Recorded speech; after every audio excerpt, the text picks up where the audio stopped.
So, in the last video, I definitely had some strong words for G3 because I really do believe that the way that they've treated Stephen Wolfe has been completely obscene. Like, you should not treat an enemy this way, much less a brother in the Lord. Someone that takes communion in good standing at a local church, someone that you will see in eternity, God willing. To treat him the way that they do has been absolutely abysmal. It's an abysmal example. But then these are the kind of guys, though, that they'll treat him like a. You get my point. But then, later in the night, they'll tweet something that sounds really good, like they're above it all, like a Christian leader must pursue maturity. Even as they've done what they've done. They've done them so dirty all day. But at the end of the day, the reason why I'm so angry, and I am angry, is not so much about Stephen Wolfe, because I like Stephen. I mean, I have nothing against Stephen. I don't really know him. Like, we're not friends or anything like that. I mean, we're friends in the, kind of like the online sense. I've talked with him in chats, a couple of times, and it does piss me off when someone is treated the way that he's treated. But that doesn't normally make me so angry. And at the end of the day, he certainly seems like the kind of guy that can handle it. You know what I mean? He's got his own things going on. He doesn't have to really worry so much about being canceled. Although that's just relatively speaking, because even no matter how untouchable we think we are from getting canceled, they can still reach you. You know what I mean? Like it's not like he's uncancelable, but on the scale of who's cancelable and who's not, he seems to be a little bit more on the uncancelable side of it. A little bit more Teflon. Kind of like myself. I mean, I don't think I'm easily canceled.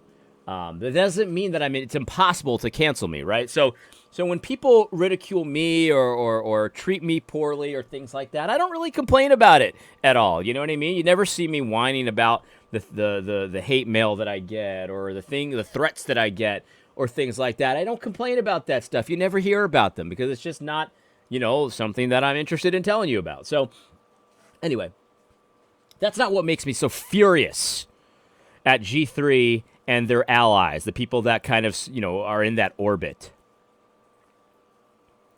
What makes me absolutely furious is the same freaking thing that made me absolutely furious at Big Eva during the first Big Eva wars.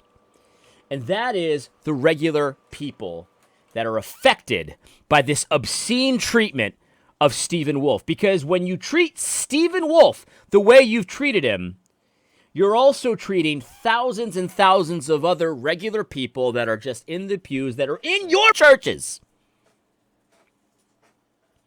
that likewise think, I understand why Christian morality should reign in our country. That much is obvious. And the nationalism thing, I'm starting to understand a lot more. And I'm reading Stephen's work, and I'm not seeing what you're telling me is in that work, that he's some kind of racist, bigot, kinist, evil, different gospel, all that stuff. Every time you lie and treat Stephen in that way, he's an avatar for people that are in your churches that believe the same thing, and you're doing the same thing to them. You're obscenely treating brothers in the Lord, many, many, many brothers in the Lord, every time you lie about Stephen. And that pisses me off. It's the same stuff that I got mad about when white people would be dragged through the mud by all these woke idiots. And, it's a visible bag of privilege. Like that, all that stuff. It pissed me off because I knew that this was affecting church relations on the local level. and it was causing problems in the local level. When Owen Strachan that starts saying, "Oh yeah, if your pastor starts thinking, Christian nationalism, you might want to leave that church," after a strongly worded letter. Every time he does that, he's not affecting Stephen's membership in his PCA church. What he's doing, though, is he's causing problems with lots of unknowns, people that are offline, and all of a sudden, now they're going to tell their pastor that their pastor's preaching a different gospel. Why? Well, because he's a Christian nationalist and doesn't see the problem with Stephen Wolfe's work. That's truly what's so upsetting with guys like Owen Strachan, with guys like Josh Buice and his absolutely just abysmal, just obscene behavior for a Christian. It's the people that are unseen, that are in local churches, that you're going to be causing rifts and problems for because of the immaturity of handling these issues. I understand to a certain degree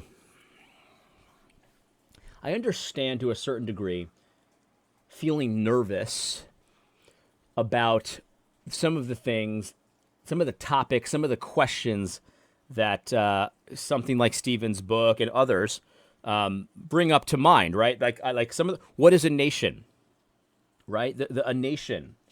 What does that actually mean? Is it just a bunch of abstract ideals, or is it a people and a place? Is it a land? Is it is there real meat in there? Is there something to it? Is it this esoteric weird thing, or is there something freaking to it? What does it mean to be an American? What should it mean to be an American? What did it mean to be an American? And why did it change? Why have we come to this place where there are so many black-pilled Christians out there that to them the freaking ideal, the thing we should be striving for, is a secular liberal democracy? So maybe they don't like the trans stuff right now, but if rewind the tape a little bit, a few years, a couple decades, and that's the ideal. That's the perfection. That's Christianity in the nations right there. Why? So when somebody starts asking these basic questions, what is a nation, and starts spitballing and starts putting forward ideas and things like that, Stephen doesn't know everything, right? Stephen doesn't know everything, but he's raising interesting ideas, points that should be debated. And they should be debated by people with more maturity that are just going to go, "Oh, he's a kidist! He's a bigot!" These people, they speak of maturity, but they have not the first clue what it is.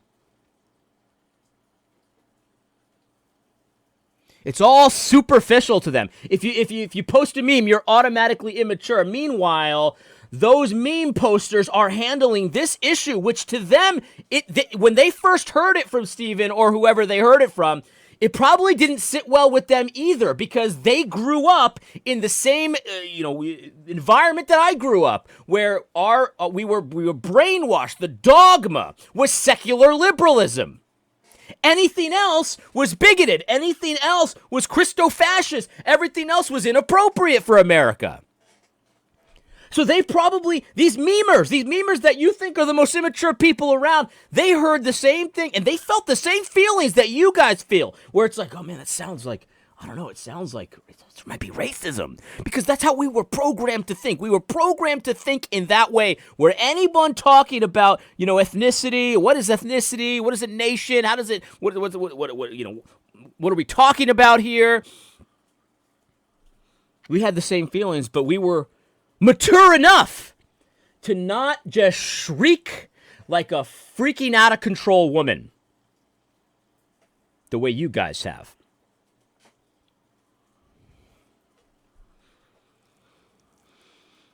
And I am pissed off I am pissed off, but it's really not about Steven so much. You know what I mean? And Steven, I hope you don't take this as I don't like you or I don't care about your feelings. It's not. You're just a person. That's the other thing. Steven's just a person too. You know what I mean? Like, you're treating a person this way, a man this way, a brother this way. You should be ashamed of yourself. You really should. But I think Steven can take it. So it's not like I don't care about you, Steven, but it's just like my anger is really not so much about you. You know what I mean? I don't really even know you. That's another reason why I can't really be that much about you. But I know the pain. I've heard the stories. I've seen the tears in people's eyes as they told me about the problems, the division, the all of that the woke church brought into their local body, the suspicion that people had. Why? For no reason, just because they said that white people are XYZ. I've seen it. Because of the way that the woke church treated white evangelicalism.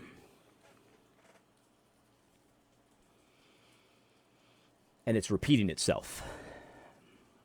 It's repeating itself. Josh Bice yesterday got on his high horse and he said, you guys, you're trying to destroy G3. You guys have decided to destroy G... That is such bull. It is such bull. And the way that you know it's bull is because if you guys stop trying to call us racist, bigots, neo-Nazis, the whole 9 yards, if you guys just decided to stop and you just put a cork in it, which is what you need to do, if you just decided to put a cork in it, we would not mention G3 ever again. Except maybe to give a couple positive affirmations when you do something positive, because your ministry is not all negative. There's a lot of positives there. A lot of positives. We would never mention you again. Except when, there's something share-worthy, we'll share it. We can be on the same team. You don't have to be a Christian nationalist. You don't have to call it a Christian nation or think that you should be promoting a Christian nation. Or you could believe for whatever freaking reason you want to. I don't get it, but you can believe if you want that it's somehow a Christian good that we allow forever, for all eternity. The ideal is that people in a nation should be allowed to blaspheme Christ whenever they want. Like, if that's your Christian ideal, that's Christianity. It's very important to allow people to blaspheme Christ. If that's you, I get it. I get it. I understand what you were taught when you were young. I understand what I was taught when I was young. I understand how difficult it is to conceive of our country to be any other way. I get it. I think you're missing some things about our history. I think you're missing some things about how the United States was founded and all these things, but I get it. You do not have to be a Christian nationalist to be my friend. Anyone who's watched my channel for any amount of time knows that I've said that the entire time. Guys, you might not know this, but I've been a theonomist as long as I've been online. For some reason, I've never ever been to the place where if you're not a theonomist either, I hate your guts, we can't work together, things like that. It's never been the case. G3, if you decided, you don't have to be a Christian nationalist. In fact, you can even criticize Christian nationalism. If you decided to stop trying to destroy our reputations by giving us the Scarlet R and the Kinnison thing and all that kind of stuff, we wouldn't mention you ever again. But the problem is that the truth of the matter is that not that Christian nationalists want to destroy G3, but that G3 has decided that part of their reason for existing is to destroy Christian nationalism. That's you. That's not us. That's you. That's not us. Not a single one of us had anything negative to say about G3 until you decided that A.D. Robles might be a kinist. He might not understand the gospel. Look, and I'm not talking about G3 only. I'm talking about the entire group that's in your orbit. Owen and all these people. They've decided that because I didn't freak out about Stephen Wolfe's, white evangelical tweet, I might not even understand. A.D. Robles might be one of those Guinnists. You decided to make this part of your identity. You made your bed, and now you're lying in it. And you're lying, all right, that's for sure. But again, it's not about A.D. Robles. It's not about Stephen Wolfe. It's not about William Wolfe. It's not about any of these guys in particular. It's about the run-of-the-mill people that they understand why Christian morality, the Ten Commandments, ought to be the priority for a nation. That if a nation's going to be doing their God-given duty to be a revenger of God, to promote what is good, to punish evildoers, if they're going to be doing that, if that's what God instituted the civil governing authority for, and they're going to be doing that, they better be doing it under Christian principles and not Hindu. Not the Talmud.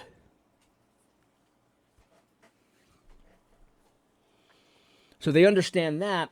And then the nationalism part, a lot of people are new to this. And I'm new to this. I'm new to the nationalism part. But that's something that is worth talking about. It is worth talking about. And there are people asking all kinds of questions. They're asking questions about why is multiculturalism being promoted? What does actually Christianity have to say about this? What have the reformers said about this? What have Protestants traditionally thought? Doesn't mean everything that they thought was correct. But it's stuff that we have not actually explored that much. What did they think about nations? About natural nations? What does the scripture say about natural nations? These are all questions that need to be discussed like reasonable people. And when there's something said that goes against the orthodoxy of secular liberalism that we were all brainwashed in, we as Christians have to have the maturity to not shriek like freaking women. And not women, that's offensive. Out of control women, wayward women. The kind of woman that Proverbs warns you about. A lot of you men out there are acting like that woman.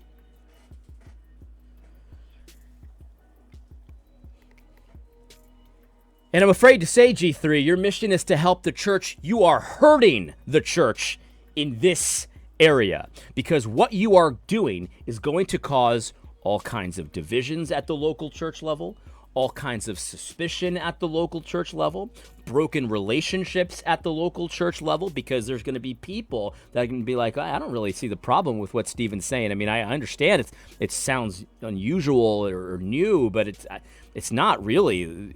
Why are you freaking out about this? And then those people are now have the suspicion, you might be one of those Guinness evil racist bigots, neo-Nazis. I wouldn't be surprised if people are excommunicated over this. I would not be surprised. The people that you'll never hear their names. But they'll email people like me. And I'll have to hear these stories again. G3, if you're aiming to be an example of maturity in this issue, you've got a lot of work to do. Because the way you've treated Stephen, and by proxy, a lot of other believers, run-of-the-mill, local church, going, Christ-loving believers, has been abysmal. You guys have been the example of how not to have this conversation. Not how to have it. How not to have it. It doesn't have to be this way. It does not have to be this way. I don't hate you guys, but I'm furious at the way this has gone down.